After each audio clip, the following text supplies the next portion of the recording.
Hi, my name is Wouter Emery and I'm the founder of Airshaper. And today we have something really cool. If you remember, in our last video, we took a digital model, a 3D scan of the Porsche Taycan, provided by A2Mac1, and we applied our Aerodynamic Shape Optimization method to the rear of the car to make it generate more downforce. And we saw that it would actually morph the tail of the car into a typical iconic ducktail spoiler. Today, we're actually going to do something even cooler, which is to take the real car out for a spin and look at all the aerodynamic features and performance. So today we're going to go over the wheels, we're going to go over the underfloor, some ventilation holes and so on, and see how this all affects the aerodynamics. And we will apply tufts to the surface of the car to analyze the way the air flows across the surface. So check it out. Let's start with the underfloor of the car, which is extremely important for downforce and efficiency. Let's lift it.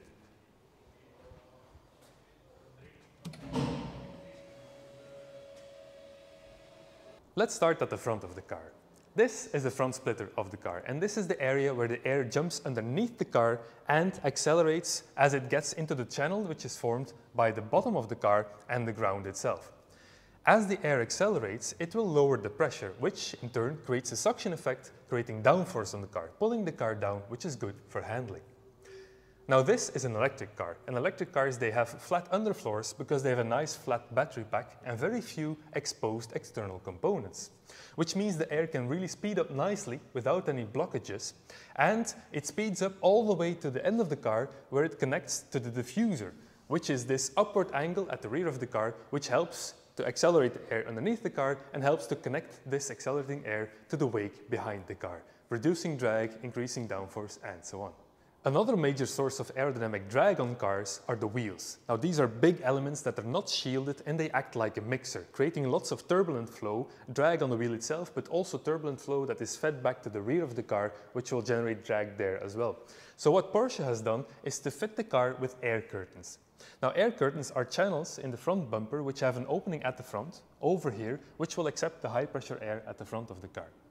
Then, as it moves through the channel, it is accelerated. And through this narrow slot that you see here at the rear of the front bumper, it will exit here at a high speed and then form kind of an air curtain, literally, across the wheel to shield it so that it would create less drag aerodynamically. Now, another thing that Porsche has done on this car is to fit the car with aerodynamic rims. These rims normally act like a mixer and generate lots of drag, so to limit that, they have first of all created more coverage space. So the covered area versus the total area is of a higher ratio than a normal rim. A second thing they did is to give this an aerodynamic profile. So the air hitting this spoke, or the other way around, the spoke hitting the air, will actually kind of slice through it nicely through this soft shape instead of pushing the air away all the time. But they still left enough opening and created enough internal flow mechanism so that you still have enough cooling to cool the brake discs that you can see inside the rims. Another thing that Porsche did to limit the aerodynamic drag on the wheels is to shield them. Because normally the air hitting the car at the front would hit the wheel, the front wheel, full on and then create kind of a splash out effect, creating lots of wake behind the wheel. Now to limit that, they have added this, what is called an air deflector. Now an air deflector will guide the air downward and away to the sides so that it's actually curving around the front wheel so that it's creating a nice curve without hitting the wheel directly. This limits the aerodynamic drag on the wheel, and we can see the same feature at the rear wheel where they also added this air deflector to limit the aerodynamic drag on the rear wheels. Another aerodynamic feature on this car is the active rear spoiler, which will automatically extend where you're going fast enough to generate more downforce at the rear of the car, to improve the aero balance of the car, and so on.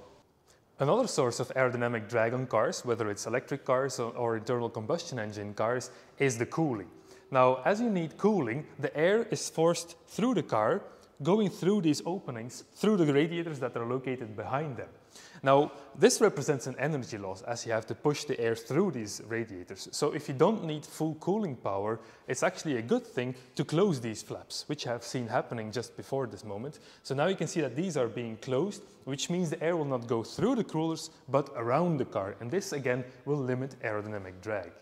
Now, another important parameter that has an influence on the aerodynamic drag on the car, and this car has a 0.22 drag coefficient, which is really low, is the ride height of the car. Now, of course, you want enough ground clearance so you don't hit the ground when you're doing a speed bump, for example, but at high speeds, you want to lower the car because this really reduces the drag. Let's have a look.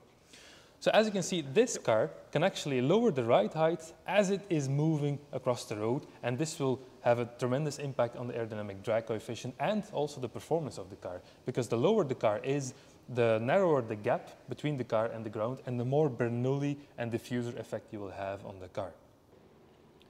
So the next thing we're going to do is to analyze the local airflow across the surface of the car. And for that we have a very simple and cheap technique, which is to cut simple strands of woolen wire and then use a bit of tape, just normal tape, and then stick it to the car. And as the wind moves along the car across the surface, they will actually start to align themselves with the local flow pattern.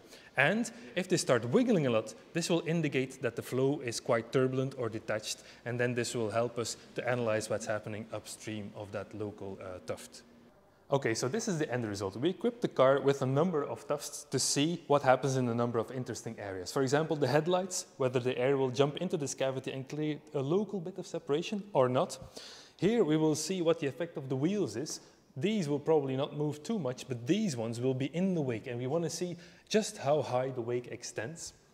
Here we want to see what happens with the kind of vortex that is created around the A-pillar as the air comes across the front windshield and then gets into a swirl and kind of moves upward or downward. This is what we want to see. At the rear, it's the same story around the wheel. We want to see just how high and how far back the wake of this wheel extends. And then at the rear of the car, we want to see how the air approaches the rear deck of the car, the rear spoiler, and we want to compare the local flow vector and streamlines with the simulations that we did, especially towards the aerodynamic shape optimization that we did to optimize the rear of this car. Okay, now it's time to take it for a spin. So that was it for our first part on the Porsche Taycan Aerodynamics. Stay tuned for the second part, because we will be analyzing simulation data and compare the results to what we see in the tuft movement on the real road. Thanks for watching. If you liked it, hit the like button and don't forget to subscribe to our channel. Thanks for watching. See you soon. Bye bye.